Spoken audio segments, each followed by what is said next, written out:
Good morning students. Good morning ma'am. कैसे हो सभी? मैम मैं अकेला ही हूँ। आप अकेले ही हो? और भी हैं? मैम होमवर्क कर अभी रहे हो आए टाइम हैं। Two time? Yes ma'am. Good. कल वाला चैप्टर पढ़ा था? Yes ma'am. गुड। आज हम उसी का बुक वर्क करेंगे। मैम वो जो आपने कल भेजा था ना उस हिंदी का होमवर्क, वो कैसे करना था मेरे को समझ में नहीं आया। कल होमवर्क थोड़ी था, चैप्टर रीड करना था। वो आवाज आ रही है मेरी क्लियर? Yes ma'am. हाँ, कल चैप्टर रीड करना था। अच्छा ma'am. Page number 13, chapter number 2। पहला प्रश्न है हमारा, रिक्त स्थानों की पूर्ति कीजिए। ये जो खाली स्थान हमें दिए गए हैं, इनकी हमें पूर्ति करनी है, उनको फिल करना है, लिखना है उसमें। ओके, तो इसमें पहला है, वर्णों के समूह को डैश कहते हैं। क्या कहते हैं? कल बताया था आपको। क्या कहते हैं वर्णों के समूह को? वर्णमाला। क्या कहते हैं? वर्णमाला। वर्णमाला। माइक म्यूट करो बेटा, आवाज बहुत आ रही है पीछे से। यस फिर है मैम। नेक्स्ट, हिंदी भाषा की लिपि को डैश कहते हैं। हिंदी भाषा की लिपि कौन सी है? आपने फर्स्ट चैप्टर में पढ़ा था। कौन सी लिपि? देवनागरी लिपि। प्रिया माइक म्यूट करो। देवनागरी लिपि। Good morning ma'am. Good morning.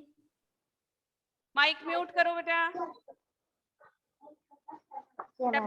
Chapter number 2, page number 13, question number 1। इसमें है थर्ड का, जिनका उच्चारण किसी अन्य वर्ण की सहायता से नहीं होता उन्हें डैश कहते हैं। जिनका हम उच्चारण करते हैं, बोलते हैं, उसमें किसी वर्ण की उसको सहायता नहीं लेनी पड़ती, वो क्या है? स्वर। स्वर को किसी की सहायता नहीं लेनी पड़ती, वो खुद ही सक्षम है। फिर है नंबर 4, उच्चारण के विचार से स्वर डैश प्रकार के होते हैं। कितने प्रकार के होते हैं उच्चारण के हिसाब से? स्वर 2 प्रकार के होते हैं।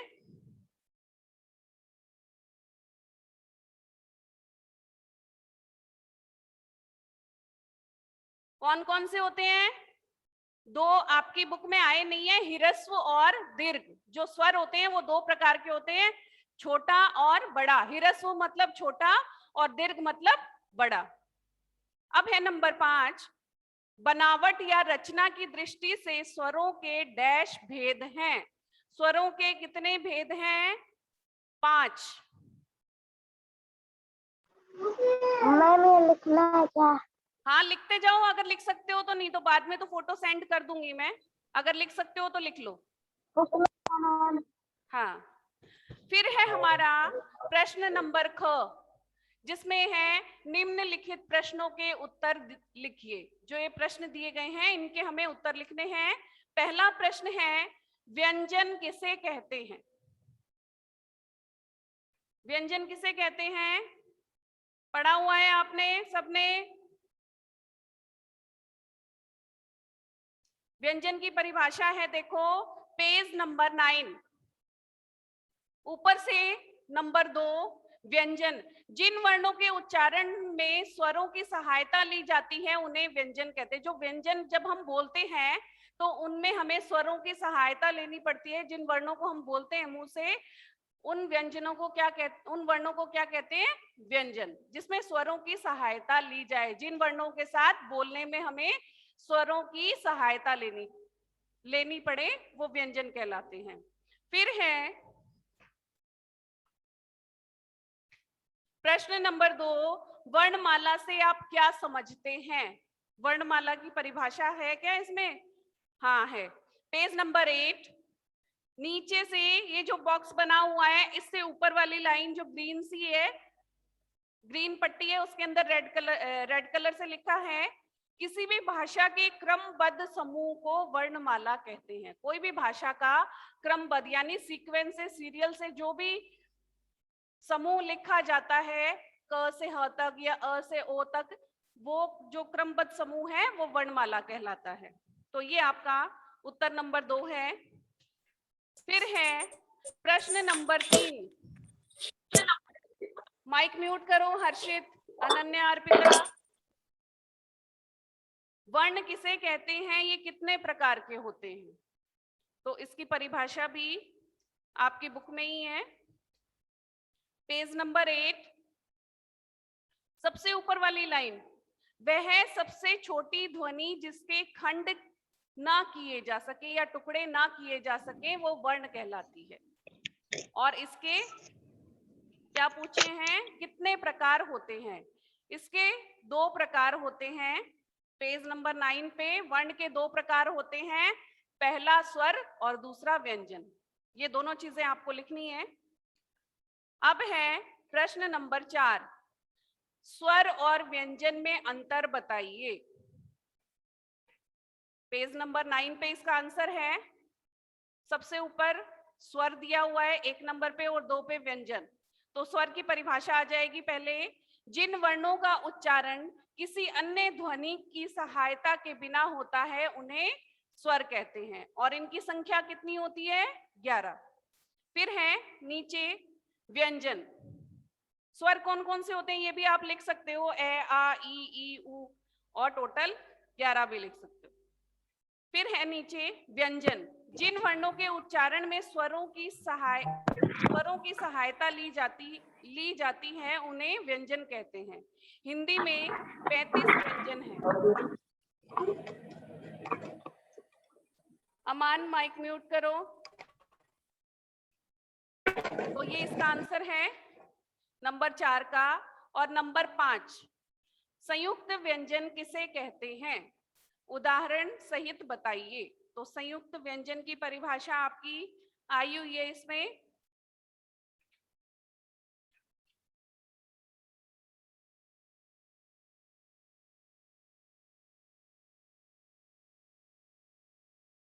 हाँ, पेज नंबर 10 लिखा हुआ है ग्रीन कलर की हेडिंग से, संयुक्त व्यंजन। उसके नीचे ही लिखा है, जब 2 व्यंजनों के बीच कोई स्वर नहीं हो, यानी दोनों व्यंजन ही हो, तो उन्हें मिलाकर बोला और लिखा जाता है। मिलाकर लिखे गए व्यंजन संयुक्त व्यंजन कहलाते हैं। यहां तक इसका उत्तर है। और पूछा है उदाहरण सहित समझाइए। तो ये नीचे के जो उदाहरण दिए गए हैं 3 तरह के, इनमें से एक एक उदाहरण आप लिख दोगे। ओके। फिर है नंबर 6, ह्रस्व स्वर और दीर्घ स्वर में अंतर बताइए। ये आपकी बुक में डिटेल में नहीं दे रखा है, पर मैं भी यहाँ पे आपको शॉर्ट में ही बताऊंगी, नहीं तो बहुत लॉन्ग हो जाएगा इसका आंसर। ह्रस्व स्वर मतलब छोटे स्वर और दीर्घ मतलब बड़ा। तो इसका उत्तर लिखेंगे, जिन वर्णों पर हम कम भार देते हैं, जब हम बोलते हैं या लिखते हैं, लिखने में नहीं बोलने में, जिसपे कम वजन कम पड़े, वो कौन से होते हैं, ह्रस्व स्वर होते हैं। जैसे अ, ई, उ, तो इन पे हमें जोर कम लगाना पड़ता है। और जो दीर्घ स्वर हैं उन पर भार ज्यादा पड़ता है, वजन ज्यादा पड़ता है जब हम बोलते हैं। तो वो है आ, इसमें जोर आ रहा है, अपने को प्रेशर देना है, इसलिए ये दीर्घ स्वर है। ई, उ, तो ये हमारे दीर्घ स्वर हैं। अब है प्रश्न ग, निम्नलिखित वर्णों को मिलाकर शब्द बनाइए। निम्नलिखित वर्णों को मिला के शब्द बनाने हैं। पहला है न जमा अ जमा द जमा ई, तो क्या बन गया, नदी। नदी।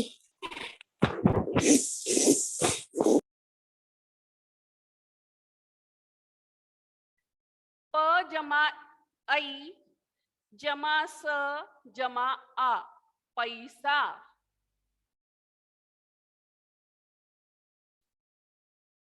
ऐसे जोड़ के आपको लिखना है ये जो ध्वनियां हैं, क जमा अ जमा व जमा ई जमा त जमा आ, कविता। कविता।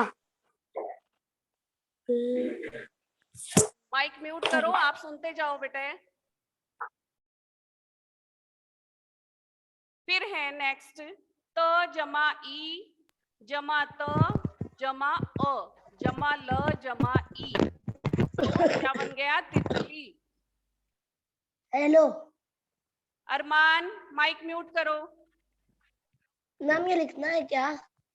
लिख सकते हो तो लिख लो, तितली। फिर है नंबर 5 च जमा ई जमा ड जमा य जमा आ, तो क्या हो गया? इसमें जो 5 नंबर वाला है, इसमें एक स्वर मिसप्रिंट है, तो आप इसको पूरा लिख लो जहां पे बचा हुआ है या जो नहीं लिखा हुआ है। च जमा ई जमा ड जमा ई, इसके बाद में ई लिख लो, तो इसका बन जाएगा शब्द चिड़िया।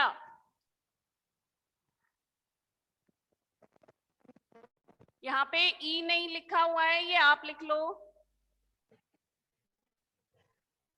फिर है प्रश्न नंबर घ, निम्नलिखित शब्दों के वर्णों को अलग अलग करके लिखिए। अभी जो आपने देखा, जो ध्वनियां अलग अलग थी मैम, ये उनको यस बेटा, जो ध्वनियां अलग अलग थी उनको जोड़कर हमने एक शब्द बनाया था। अब शब्द बने हुए उनकी हमें ध्वनियां अलग अलग करके लिखनी है, तो साथ साथ में लिखते जाओ जितना भी लिख सकते हो।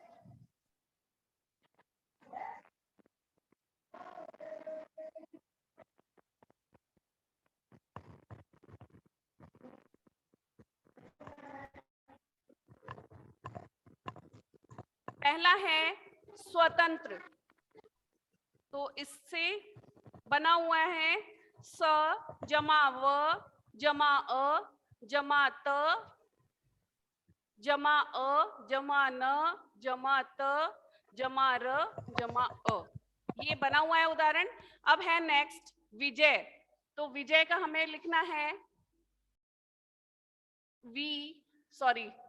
व जमा ई जमा ज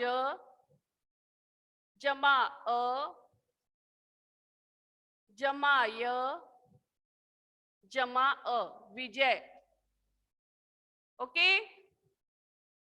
फिर है नंबर 3 उज्जवल, उ जमा, यहां सिर्फ ऊ ही आएगा उज्जवल में, क्योंकि ये खुद ही एक स्वर है।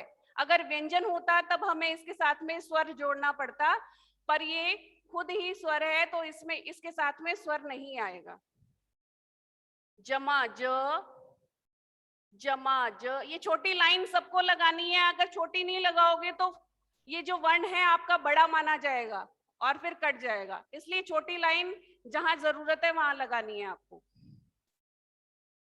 जमा अ जमा व जमा अ जमा ल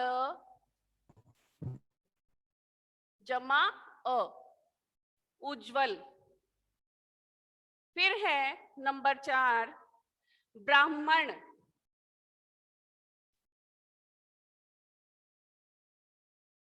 ब जमा र, ब्रा, यानी पहले आधा बे आएगा, फिर आधा रे आएगा और फिर आ आएगा। जमा आ जमा ह, इसमें आधा ही है तो इसके साथ में कोई स्वर नहीं आएगा। म जमा अ जमा ण जमा अ, ब्राह्मण। ठीक है। अब है प्रश्न नंबर, मैम, यस बेटा, मैंने अभी लास्ट वाला किया नहीं हाँ कर लो, आप इसमें।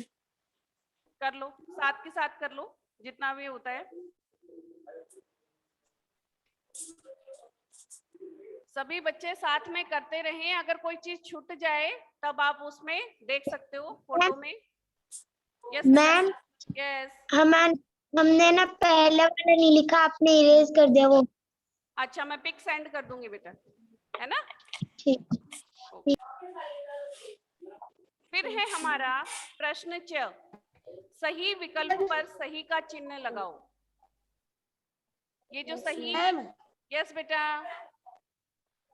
मैम मैम मैम मैम जोर से बोलो, आवाज नहीं आ रही है।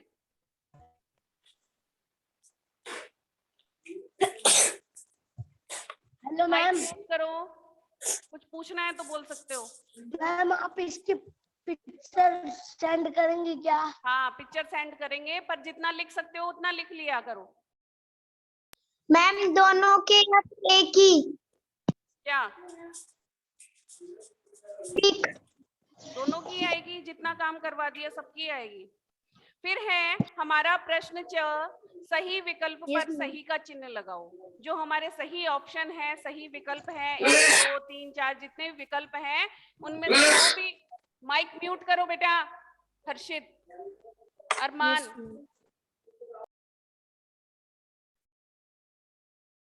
उन पर सही का चिन्ह लगाना है।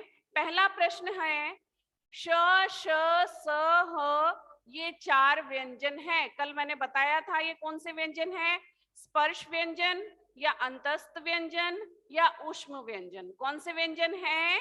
ऊष्म व्यंजन।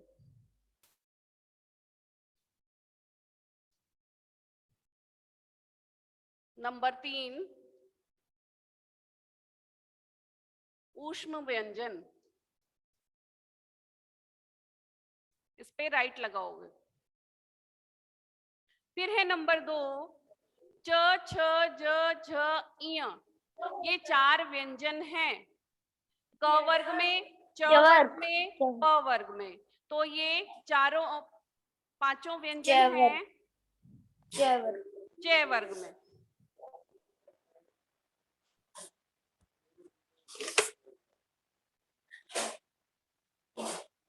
च वर्ग पे राइट लगाओ।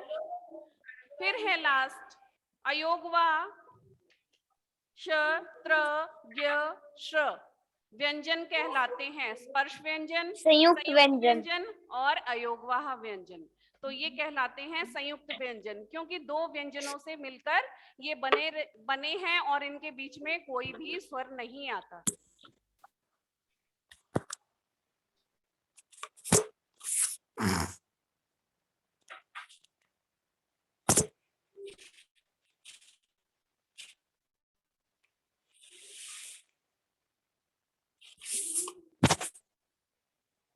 हो गया, कंप्लीट हो गया ये चैप्टर हमारा, चैप्टर नंबर 2।